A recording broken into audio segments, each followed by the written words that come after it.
con el monto del beneficio obtenido. Porque si ustedes recuerdan, nosotros dijimos que aquí lo importante era el beneficio que va a obtener el contribuyente. También la otra característica es la que nos dice que es una clase de tributo. Nosotros ya hemos repetido hasta la saciedad cómo es que se dividen los tributos. La tercera característica tiene relación con el contenido del 239 de nuestra Constitución. ¿Qué dice el 239 de la Constitución? Que todos los tributos se basan en una ley, pues para su sola existencia esté basado en el principio de legalidad. O sea, las contribuciones especiales efectivamente son aprobadas por las municipalidades o son aprobadas por cualquier otro órgano del Estado, pero de conformidad con el artículo 239 de la Constitución, estas deben de ser publicadas concretamente. Se basan en ley, pues su sola existencia está basado en el principio de legalidad. Aquí, en las contribuciones especiales, existe contraprestación, pues en ellos está intrínseco el interés personal o económico. Es una figura jurídica tributaria por cuanto que el Estado la impone con el carácter de obligatoria a los particulares. Y recuerden que las contribuciones especiales pueden crearse por el Estado, por los entes autónomos o descentralizados. No es el pago por el servicio público prestado por el Estado o por otra entidad pública, sino es el equivalente al beneficio obtenido con motivo de la ejecución de una obra o de un servicio de interés general. Esta contribución es pagada por el particular que obtiene un beneficio directo o inmediato, ya que es posible la distribución del costo de la obra porque se conoce quiénes son los más beneficiados por ellos. La contribución especial es impuesta por el Estado o por los organismos públicos autorizados. Entre paréntesis, y lo vamos a ver más adelante, las municipalidades. Lógicamente, la clasificación de las contribuciones especiales las divide en contribución especial de seguridad social, en contribución especial de mejora y contribución especial de gasto. Es importante que sepan que nosotros no tenemos la contribución especial de gasto, sino que esta la tienen otros países. ¿Qué país? México. Nosotros no, pero para una referencia doctrinaria sí es importante que nosotros la conozcamos. ¿Cuál es la contribución especial por seguridad social? Más de alguno de ustedes ha de estar pensando, ¿quién es el que nos proporciona a nosotros en Guatemala la seguridad social? ¿Cómo se llama la institución? ICS. Exactamente, Instituto Guatemalteco de Seguridad Social. Entonces, dentro de las contribuciones especiales, la más importante es la contribución de seguridad social o contribución social, que es un importe que se le asigna a un servicio especial. Esta contribución especial es más conocida como contribución de seguridad social. Y ustedes saben que en nuestro país es producto de la Revolución de 1944, cuando Juan José Arévalo creó el Instituto Guatemalteco de Seguridad Social. ¿Y cuáles son estas contribuciones por seguridad social?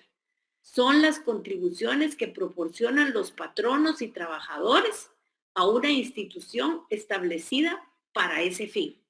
Recuerden ustedes que el ICS cubre 3 aspectos: vejez, invalidez y sobrevivencia. En este caso, lo que nosotros estamos pensando es en la vejez, cuando hay una jubilación. ¿Verdad? Ahora, la invalidez es cuando Dios no quiere, nos pasa un accidente grave que nos deja en una condición donde nosotros ya no podemos trabajar.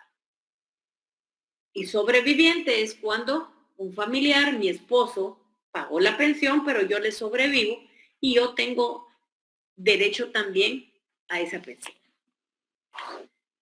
En Guatemala, como ya lo hablamos y como ya lo aportaron los compañeros de una manera adecuada, en Guatemala, de conformidad con la ley, el ente escogido es el Instituto Guatemalteco de Seguridad Social, cuya ley orgánica establece el hecho generador, establece los derechos y obligaciones de los contribuyentes, así como las cantidades que deben de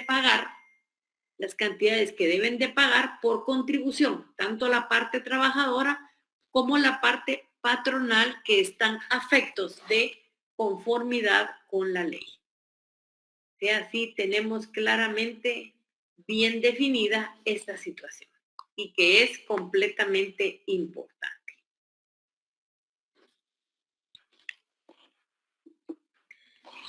¿Cómo podemos definir nosotros esta contribución social o contribución de especial de contribución social?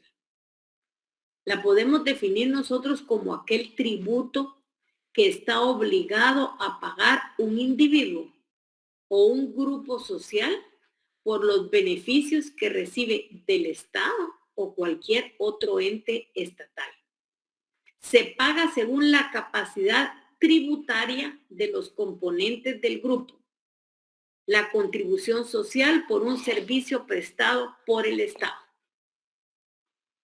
Es muy importante indicar que, como sucede en muchas figuras tributarias, nuestro código no hace ninguna referencia a este tipo de contribuciones, lo que lógicamente destaca la falta de conocimiento del derecho tributario de las personas que tuvieron a su cargo esa iniciativa, sino que al contrario, hay una ley especial que la tiene, y la ley especial que la tiene es la ley orgánica del Instituto Guatemalteco de Seguridad Social. ¿Cuáles son sus características? Yo creo que estas características ya la vimos en las contribuciones sociales, y en primer lugar tenemos que se paga en dinero, que son una especie de tributo, que se basan en ley, pues por su sola existencia está basado en el principio de legalidad.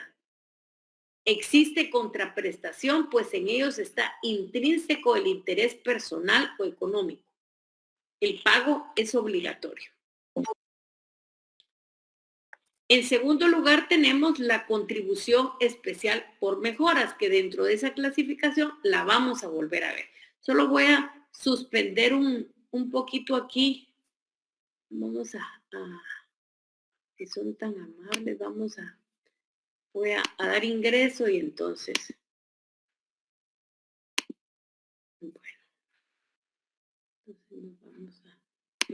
bueno, vamos a repetir contribución especial por mejoras. Se utilizan en la actualidad en el país para financiar obras públicas, utilizadas en la pavimentación de calles, de caminos, debido a que los estados, por falta de recursos, no pueden realizar obras públicas en beneficio de la colectividad. Pero en su momento constituyen un beneficio para los propietarios de bienes inmuebles que se encuentran en las proximidades de las obras. ¿Qué es una contribución especial por mejoras? ¿Qué es? Es la contribución especial cuyo beneficio para los contribuyentes deriva de la construcción de obras públicas. ¿Cuáles son esas obras públicas que se pueden realizar? Son las plazas, los jardines públicos, la pavimentación, la prolongación de las calles, rutas o caminos rurales.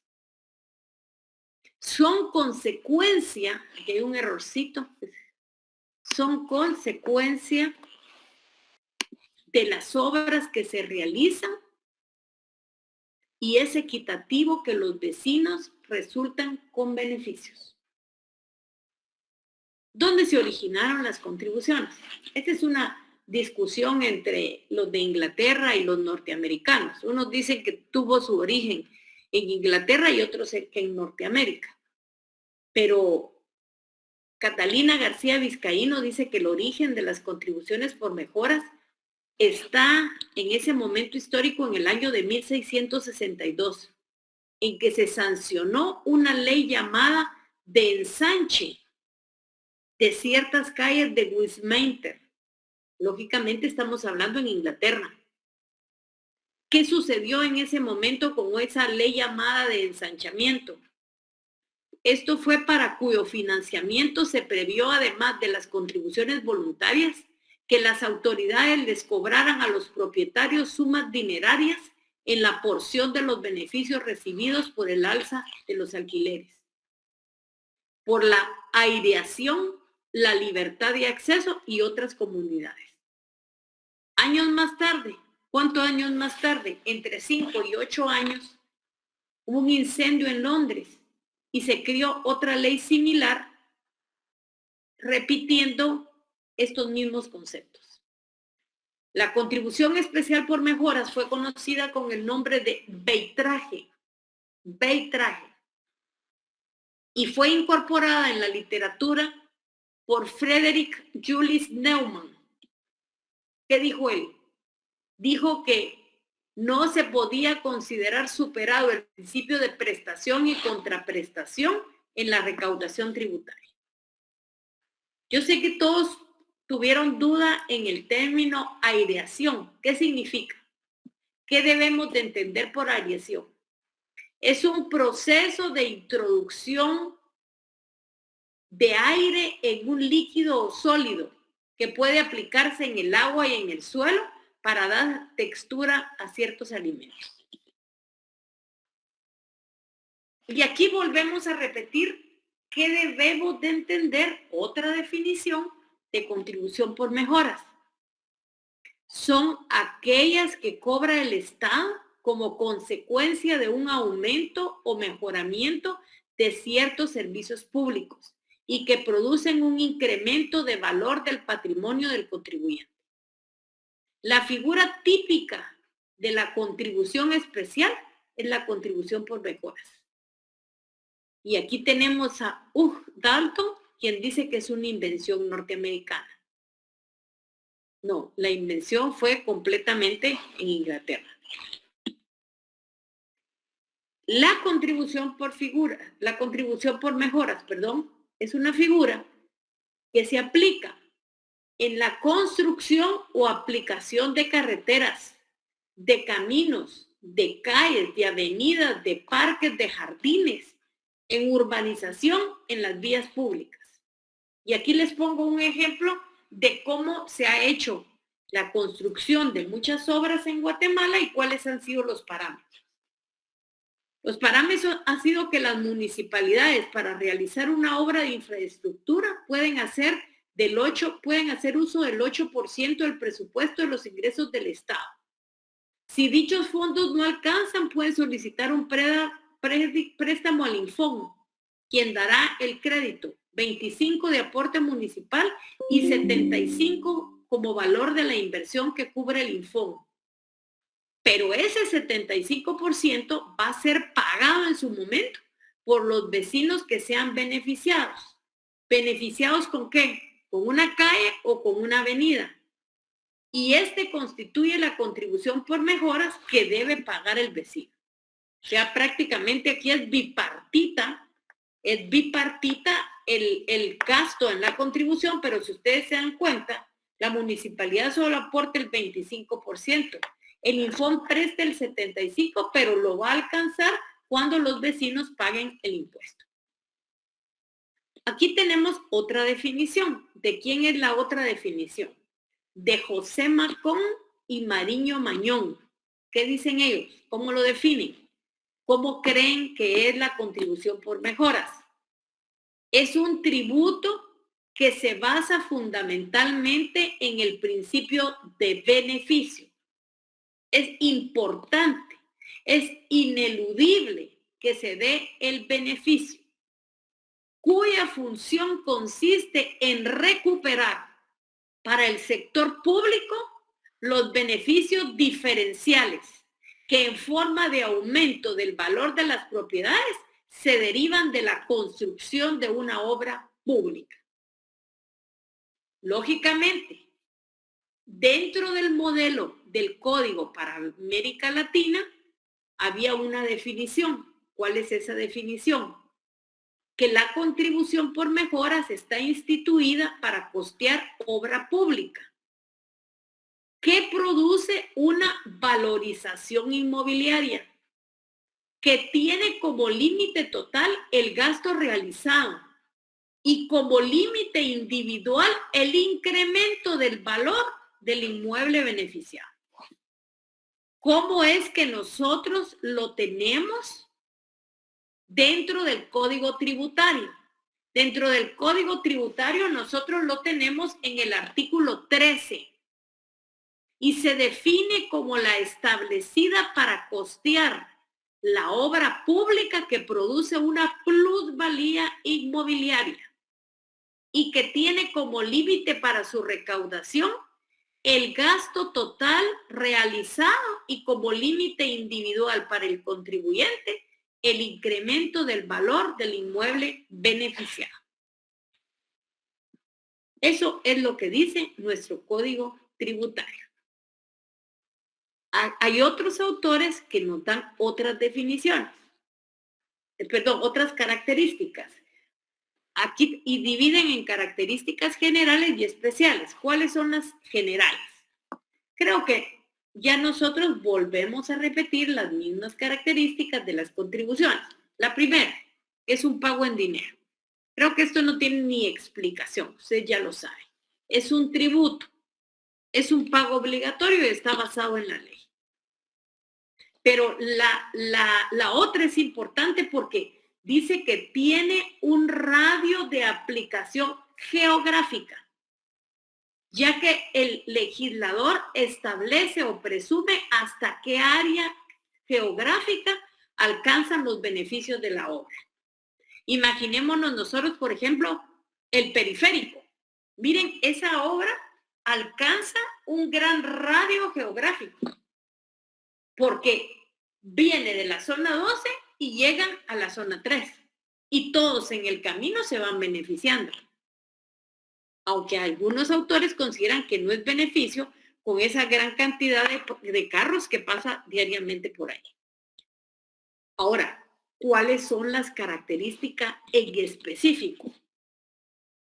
En específico es que el presupuesto de hecho de la contribución por mejoras es la realización de la obra pública que produce un aumento del valor de la propiedad vecina. El sujeto activo del hecho generador es la administración o la municipalidad del lugar que decida la obra. Y esto se da porque el Estado a las municipalidades les ha dejado que son las que realicen las obras locales. Y al realizar la obra local, bueno, ellos tendrán que determinar qué obra hacen, qué obra hace y qué es lo que tienen que pagar. Lógicamente, hay autores que reducen mucho más las características y dicen que en primer lugar, la primera característica importante es la prestación personal. Vamos a detenernos un poquito aquí y voy a darle ingreso aquí, por favor.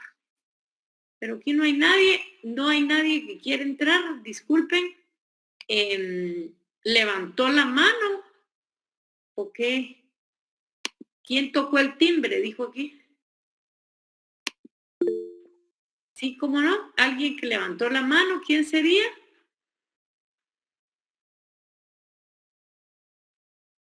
Pues dice Dora Elizabeth Nájera, me imagino que Tal vez usted, licenciada. No, yo no. Yo no. Bueno, entonces si yo me equivoqué, tal vez fue un paso. Pero no Sí. hay nada más que quiera platicar, ¿no? No, licenciada, solo esa manita está a levantar. Gracias, Dios lo bendiga hoy. Bueno, entonces, ¿qué dice otro autor? En primer lugar, dice que es una prestación personal.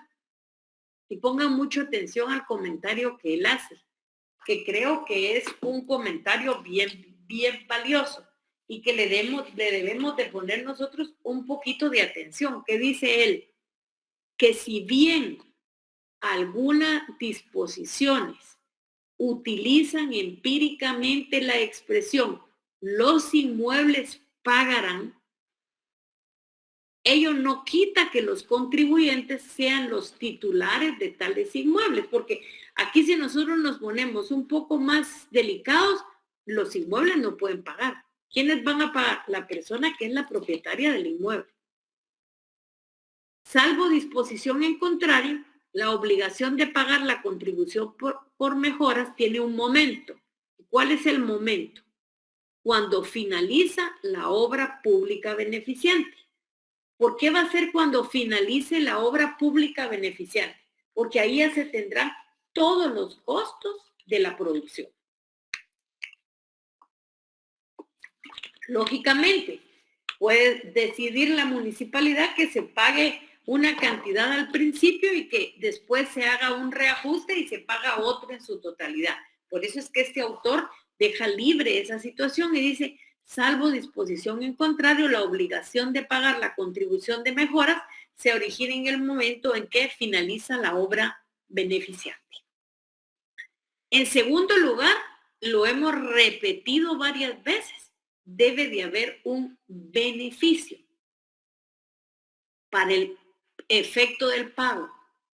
Se debe de comparar el valor del inmueble antes o después de la obra pública, ya sea en virtud de tasaciones o presunciones.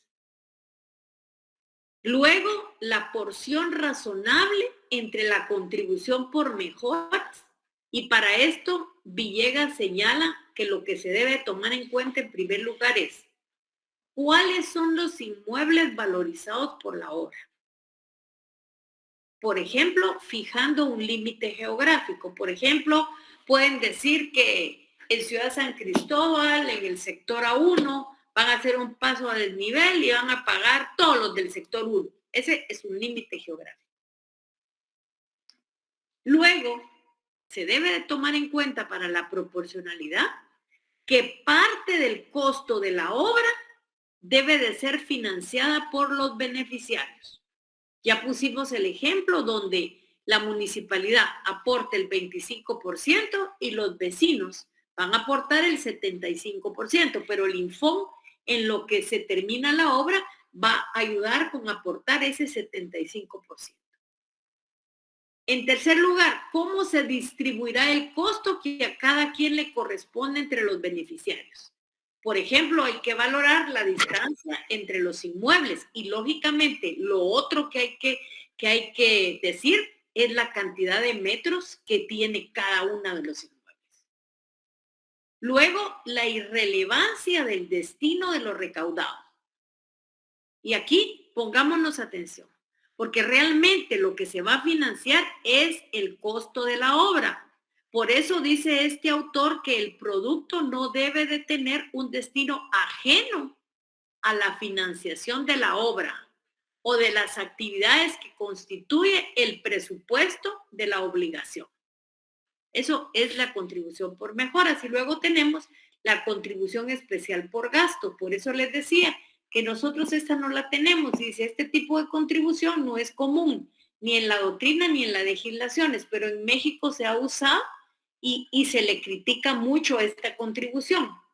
¿Y por qué? Miren las características que se tienen y ustedes también la criticarán porque dice que el presupuesto de hecho consiste en el gasto provocado o incrementado con motivo de una actividad particular. Por eso es que nosotros no la tenemos, porque debe de ser una actividad que la realiza el Estado o cualquier entidad autónoma o semiautónoma. El sujeto activo del hecho generador, ¿quién es? Es el particular o el contribuyente que genera el gasto. Y el sujeto pasivo, la persona que provoca el gasto. Por eso realmente no tiene nada que ver con las funciones de estos órganos. Ahí terminaríamos nosotros el tema de las contribuciones especiales. Y le entraríamos al tema de los arbitrios. Vamos a terminar el tema de los arbitrios porque realmente nos tardamos un poquito por un tema que no era de nosotros, pero tenemos que terminar el tema. Arbitrios. ¿Para qué sirven los arbitrios? En primer lugar, saben ustedes que los arbitrios están dentro de la división de los tributos. Y tenemos que tener claro que para poder subsistir y desarrollar sus planes de trabajo, los municipios, como parte del Estado, deben de buscar los fondos o recursos económicos que le permitan cumplir con sus obligaciones. Aquí tenemos un cumplir con sus obligaciones. Y la mejor manera que han encontrado para percibir ingresos es estableciendo en sus municipios una serie de contribuciones denominadas arbitrios que tienen que pagar los habitantes de ese territorio. Regularmente los arbitrios no son los mismos en todos los municipios, ni los montos son en todos los municipios iguales.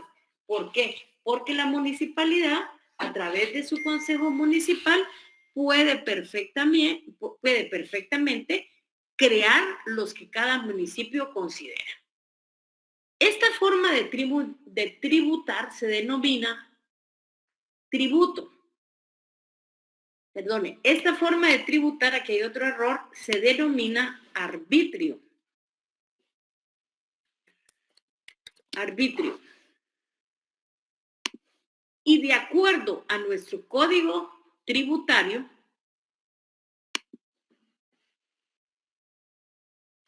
perdonen aquí, se denomina tributo. Y de acuerdo a nuestro código tributario, es una división del mismo de acuerdo al código 10 del código tributario. ¿Cómo vamos a definir nosotros el arbitrio? ¿Cómo lo vamos a definir? En primer lugar, es un pago pecuniario, obligatorio y definitivo que establecen las municipalidades para percibir los ingresos que le permitan cumplir con sus obligaciones. Aquí hay 3 elementos que debemos de tener claro en el tema de los tributos. Pago pecuniario, obligatorio, definitivo, que establecen las municipalidades para percibir los ingresos que le permiten cumplir con sus obligaciones. Otra definición dada por otro autor es el dinero que el vecino paga al municipio a través de las municipalidades a fin que estos puedan cumplir con la prestación de los servicios públicos. ¿Cuál es el ejemplo de arbitrio más común en nuestro medio? El boleto de ornato. ¿Cuáles son las características que tienen los arbitrios? Las 3 primeras realmente se establecen en casi todos los tributos. Es un pago pecuniario. ¿Qué significa? Que es un pago que siempre va a ser en dinero. Es un pago obligatorio. Todos los vecinos de dicho municipio están obligados a pagar tributos que establece la municipalidad. El tercero tiene que estar establecido en la ley. El cuarto es de ámbito territorial restringido y de acuerdo a su territorio, su aplicación es solo para el municipio que lo establece. ¿En qué principios se apoyan los arbitrios? Se apoya en el principio de justicia, en el principio de certeza y en el principio de comodidad. ¿Qué significa el principio de justicia? Que todo vecino está obligado a contribuir con los gastos que efectuará el municipio, de conformidad con los ingresos que percibe. De certeza, que el arbitrio establecido debe de ser conocido por el vecino en su cuantía, en su forma y en la época del año. Y esa es una de las características por qué los arbitrios creados por las municipalidades tienen que ser de conocimiento de todos los municipios y deben de ser publicados en el diario oficial. Y luego, la comunidad. El pago debe de establecerse en forma y en la época más favorable al vecino. Luego tenemos el principio de economía. El monto del arbitrio debe de ser lo más bajo posible para no perjudicar los ingresos del municipio. ¿Y qué tiene? Más de alguno me dirá, ¿y qué tiene que relación eso? ¿Por qué? Porque si el arbitrio es alto, nadie lo va a pagar. Y lo que se busca es que sea bajo y que lo paguen todos. Ahora, semejanza entre los arbitrios y los impuestos. ¿En qué se parecen los arbitrios con los impuestos? En primer lugar, se parecen en su finalidad. ¿Por qué? Porque tanto los arbitrios como los impuestos persiguen el mismo fin. ¿Y cuál es el mismo fin? El poder tener el dinero necesario para realizar obras de beneficio colectivo. Lógicamente, cada quien en el ámbito de su competencia. El impuesto en toda la República de Guatemala y el arbitrio en un ámbito de acción más restringido que tiene que ver con sus municipios. Luego, por la legalidad. Esto no lo exige el artículo 239 de la Constitución. Ambos están establecidos mediante leyes. Quiere decir que deben de ser publicados en el diario oficial para que surtan los efectos de una ley. Luego tenemos su coercibilidad. Tanto los arbitrios como los impuestos son de aplicación forzosa. Nada de que si queremos los pagamos. Si los crea el municipio, los tenemos que pagar. Si los crea el Estado, los tenemos que pagar. Como todo tiene su semejanza, también tiene su diferencia. ¿Cuál es su diferencia? El ámbito de aplicación. Los arbitrios, su ámbito de aplicación es restringido. ¿Por qué? Porque se restringe al territorio municipal. Estamos hablando de un municipio. En cambio, en los impuestos, el ámbito de aplicación se extiende a todo el país, a todo el territorio nacional. Conforme el ámbito que los crea, los arbitrios los crean las municipalidades y los impuestos son pagados al Estado. Vamos a comenzar un punto que es importante, que ustedes han oído mucho, y son los temas que tienen que ver con dos figuras relacionadas con el fraude tributario, y es la evasión y la elusión tributaria. Cuando nosotros estamos hablando de estas dos figuras, estamos hablando de un fraude tributario, que es por cualquier violación de normas tributarias, que produce como resultado una recaudación inferior a la resultante de una correcta aplicación de las normas. Ustedes cuando leyeron la ley de la Superintendencia de Administración Tributaria, leyeron que se debe de evitar la evasión. que todos debemos de pagar nuestros impuestos para que el Estado pueda oportunamente satisfacer las necesidades de la población. Entonces, cuando se habla de fraude de una ley tributaria, aparecen precisamente estos términos: evasión y elusión. Las dos tributarias, las dos tienen el apellido tributario.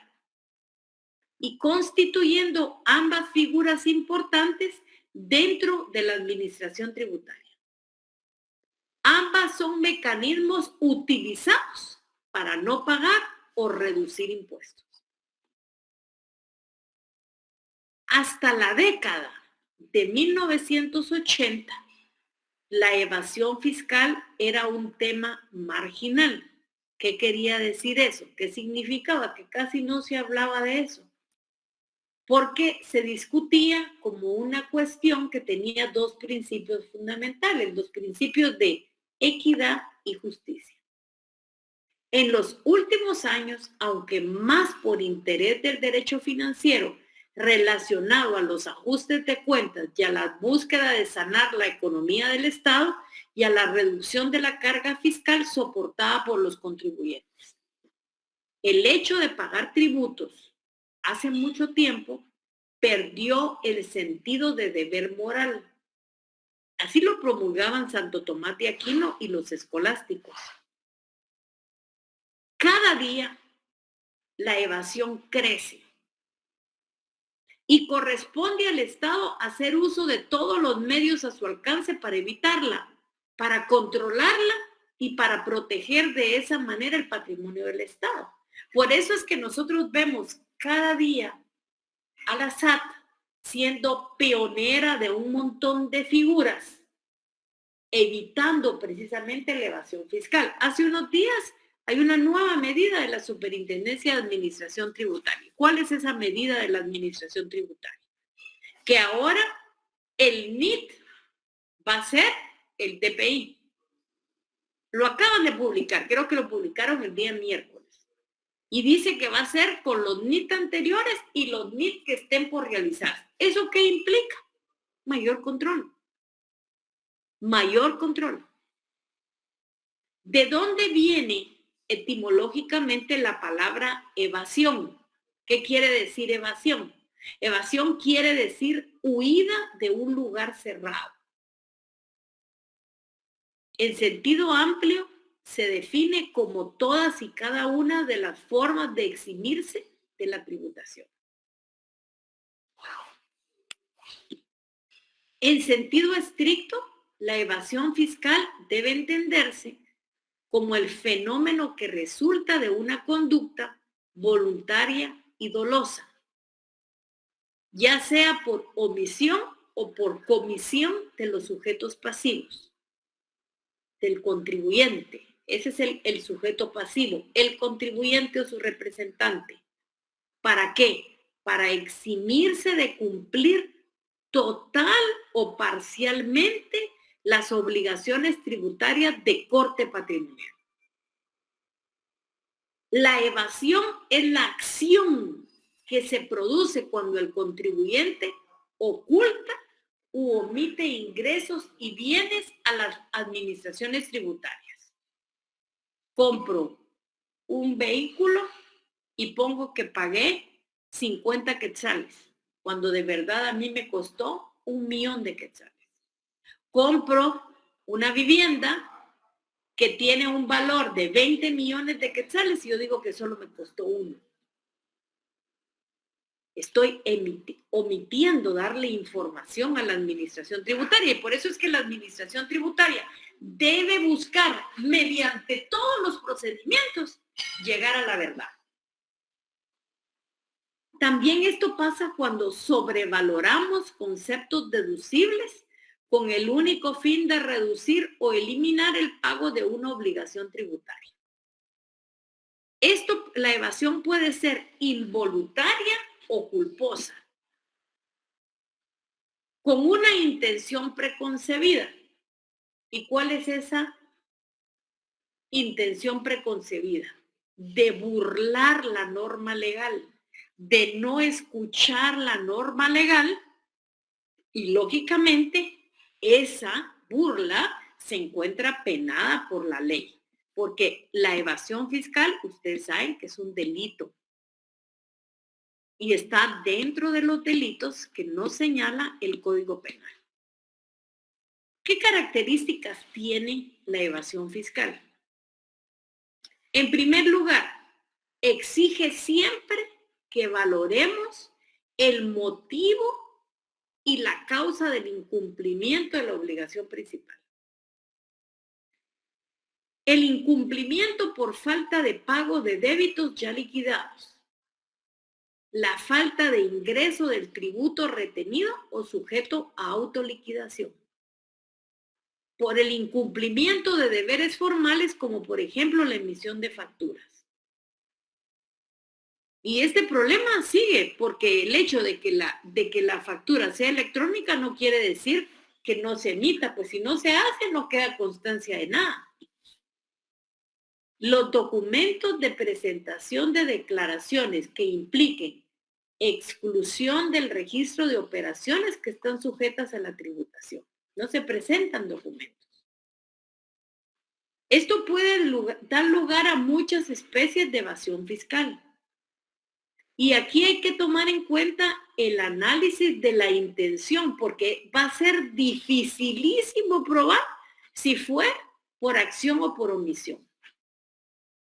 Eso es complejo determinar, porque lo que se prefiere es el objeto de la conducta. Esto va a estar respaldado en pruebas que demuestren el interés deliberado de evitar el pago del tributo, pero quererle entrar por acción o por omisión, esto es difícil y complejo. Por eso es que ustedes miran a cada paso, cada momento, la SAT procurando tener un control sobre todos los contribuyentes para evitar, por ejemplo, la evasión fiscal. En la evasión, si se realiza el hecho imponible y por lo tanto nace la obligación tributaria, pero dicha realización o su verdadera dimensión se oculta a la administración tributaria. Solo se puede evadir un impuesto cuando se esté dentro de la obligación tributaria. Quiere decir que yo tengo la obligación de pagar el impuesto. ¿Qué quiere decir eso? Cuando se haya realizado el hecho imponible. Cuando la ley se una con la realidad y de eso surja la obligación tributaria. ¿Cómo debemos de nosotros creer que es la evasión? La evasión es una abierta transgresión al deber de contribuir. Al deber de contribuir que tenemos todos de conformidad con el artículo 135 de la Constitución Política de la República de Guatemala, que dice que debemos de contribuir al gasto público. ¿Cómo es que nosotros contribuimos al gasto público? Pagando impuestos. ¿Qué es lo que supone esto? Esto supone una actuación directa sobre el mandato recogido en la norma. ¿Qué norma? La norma legal en nuestra ley. Eso es lo importante en ese sentido. Hay muchas causas de la evasión tributaria, muchísimas. Como autores existan. Aquí vamos a ir leyendo lo que considera la doctrina. ¿Qué dice la doctrina?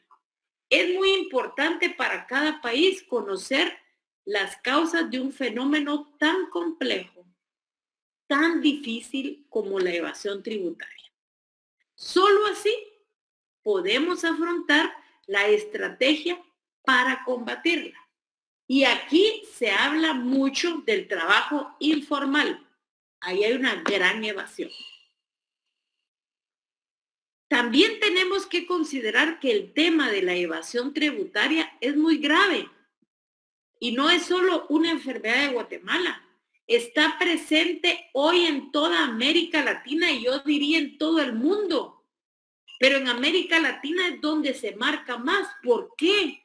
Por la elevada desigualdad de la distribución de los ingresos, haciendo énfasis en la escala de la capacidad redistributiva de la política fiscal. El otro aspecto que tenemos que tomar en cuenta es las causas de la evasión. Se suele afirmar que existen tantas causas como autores ha estudiado el tema. Las causas varían de un país a otro e incluso dentro del mismo país a lo largo del tiempo y en el momento de la historia. ¿Cuáles son estas situaciones? ¿Dónde están? Primero, la estructura propia del sistema tributario de los países, el bajo nivel de educación de la población, la falta de simplicidad y precisión de la legislación tributaria, la inflación, la existencia de una economía informal significativa, la falta de difusión del uso de los recursos provenientes de los tributos, los regímenes promocionales como incentivos fiscales, exenciones y gastos tributarios.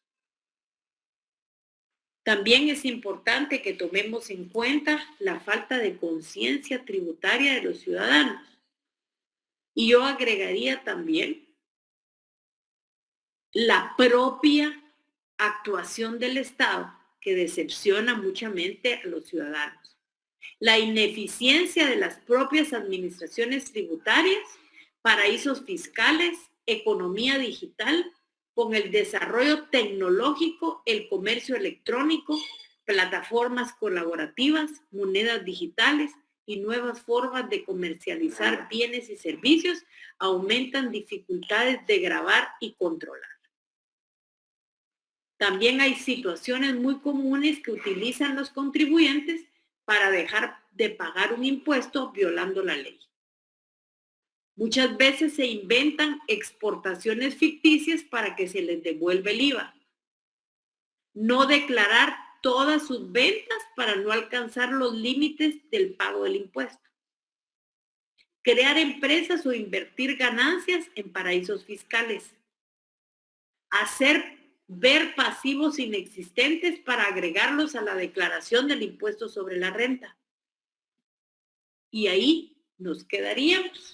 No sé si tienen alguna duda, alguna pregunta para poder resolver la duda, pregunta. Y la práctica, nos quedaríamos nosotros aquí y la semana que estemos en la facultad, vamos a ver los laboratorios de las clases para poder explicar. ¿Dudas, preguntas, comentarios? ¿Dudas, preguntas, comentarios? Bueno, si alguien levantó la mano, ¿qué manda, Henry? Hola, buenas noches, licenciada. Perdón, yo le levanté la mano al inicio y es que tenía problemas ahí con mi micrófono. En la última clase, perdone, que le robe un minuto de su tiempo. En la última clase también abrí micrófono para hacerle mención de que no me aparecía la nota. Y el otro día, pues ya revisé y todavía no aparece en el cuadro. Pues, ¿qué pasaría? No sé, porque yo sí lo tengo aquí y yo ya se lo puse. Por alguna razón no está pasando, pero ustedes carnet 2021, día 561. Es correcto, licenciada. En la B tenía problemas de asignación. Yo ya le puse la nota. Por alguna razón no está apareciendo. Voy a hablar para ver qué pasó, pero sí ya tiene la nota. Bueno, excelente, me quedo tranquilo. Muchas gracias, licenciada, por su respuesta. Aquí decía Cadiel que no está actualizado, hay que esperar. Ok, excelente. Muchas gracias. Vaya a averiguar y dice qué fue lo que pasó. Bueno, pasen feliz noche entonces, mucho gusto en saludarlos, que estén bien. Se cuidan. Feliz noche, licenciada. Buenas noches, licenciada. Gracias, licenciada. Bendiciones. Buenas noches, licenciada. Buenas noches, compañeros. Ahí se recuerdan que la próxima semana estamos Buenas noches, Ligram. allá en la facultad. Buenas noches. Buenas noches, licenciada. Cuídate. Adiós, nos vemos.